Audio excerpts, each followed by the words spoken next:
Hey, I'm Bob Cargill. Welcome back. And today we have a great host, a close friend of mine. This is Professor Roger Nahm. He is professor of Hebrew Bible at Emory University. Roger, thanks for joining us.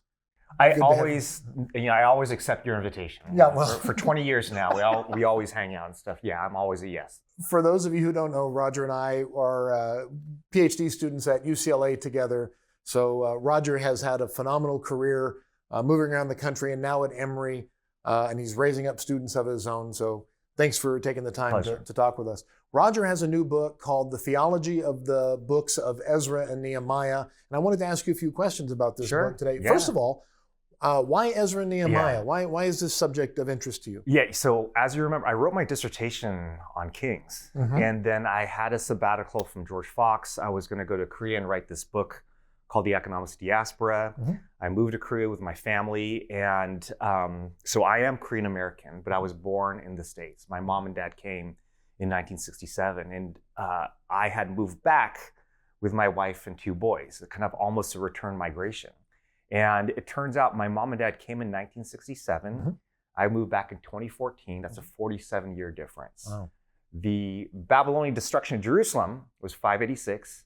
And 47 years later, Cyrus, released the Judeans, go back to Jerusalem in a return migration. And that experience of return to Korea really fueled kind of a different view of Ezra, because I had young kids and we're dealing with things like identity and dealing with those that stayed and thinking about who we are and our experience back in America. And so I pivoted and I ended up writing two books on Ezra and Nehemiah, including this one. And that book on Judean diasporas remains to be written. It's 10 years later, yeah. And this book is part of a series? It's part of the series Old Testament Theology with Cambridge University Press. The design is commentaries are good, and they often have a tiny theology section in the front. And these are designed to be manuscript-length monographs on the theology of particular books. And what has been kind of the main focus of the book? Is it just a general commentary on the entire books, or is there a particular angle that you're looking for, area of emphasis? Yes, I'm taking little themes and I'm trying to extrapolate them. And my main argument is that a migration is a complete totalizing experience. It affects everything. And this is what I lived out when I was on sabbatical in Korea. And so the very beginning of Ezra talks about this call for Judeans to go back to Jerusalem. So I think it's fronting in the text in Ezra 1:1-4 that this is really migration literature. And you have the return, you have the settlement with people, and you have the building of the temple and the walls. And it's all fronted by how do we come back to this land 3 generations later and establish ourselves as the people of God. Wow. So there was a deep personal interest in this, even though it was Jewish destruction of the temple and returning. For you, you felt connection to this text. Absolutely. There's one moment. So we moved to Korea in 2014. My little one, Asher, who you remember as a baby. I was there. He was 6 at the time, and this is a Korean kid, and he spoke Korean pretty well at the time, clean accent, and he was playing soccer with other 6-year-old boys. And it's August in Korea. He's like loaded with sweat. He comes back to the house, and he asks me, as a Korean kid who speaks Korean, Dad, am I Korean or am I American? Like even as a 6-year-old, there's a certain consciousness of identity of returning from somewhere, even though he looked like everyone else, he spoke like everyone else, he had some awareness that he was a little bit different. And so that was a really powerful personal story that made me think about identity formation and coming back to a land and all that entails. How do you feel that the Jews that returned, the Judahites that returned back to Jerusalem, did they feel different than perhaps the original Judahites? I mean, obviously there was some Persian influence, and they had been through some serious trauma, but they're creating something new, are they not? They're not just traditional Judahites. Are they inventing something new? So imagine like you have some Spanish origins. But you were born in the States.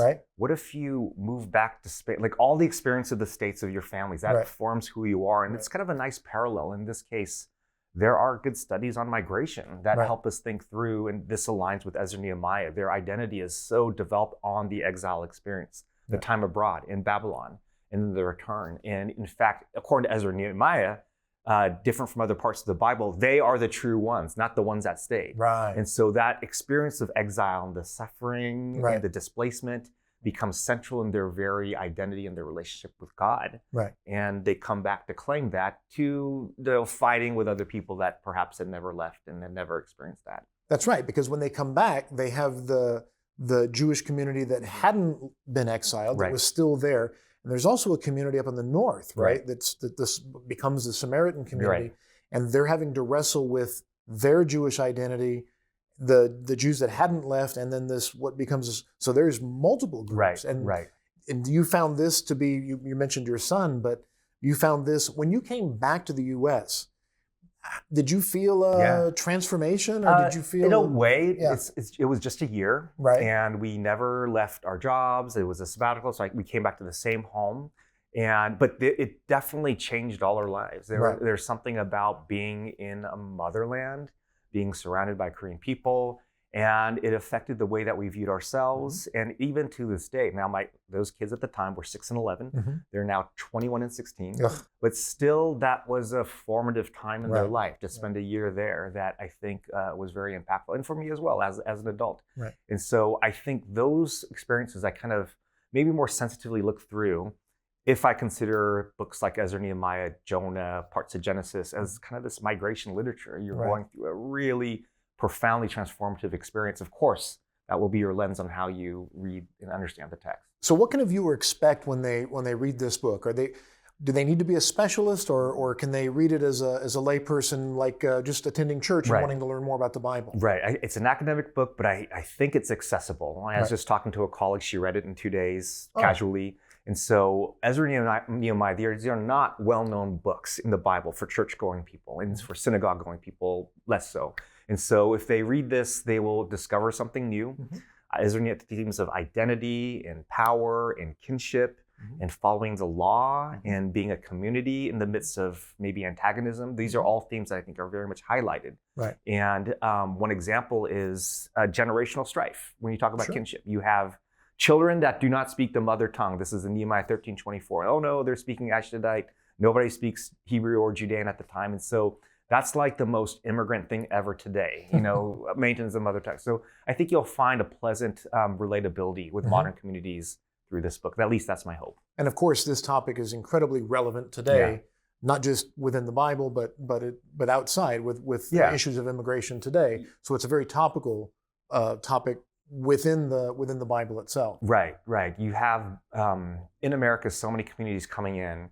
And especially if you're at a community of faith and trying to understand like how to engage certain communities, I think it gives a window into how immigrant lives are, and specifically some of the challenges they deal with, some of the fears, and some of the hopes that kind of carry them through hardship. I congratulate you on this book. I encourage all of our readers to buy it. Again, it's Cambridge University Press. It's the Theology of the Books of Ezra and Nehemiah by Dr. Roger Naum at Emory University. Please go out and pick it up today. And Roger, thank you for joining us today. Always a pleasure. I'll talk to you soon. Yeah, we'll see you again. We'll have some drinks pretty soon. Yeah, that'll be good. And we're out.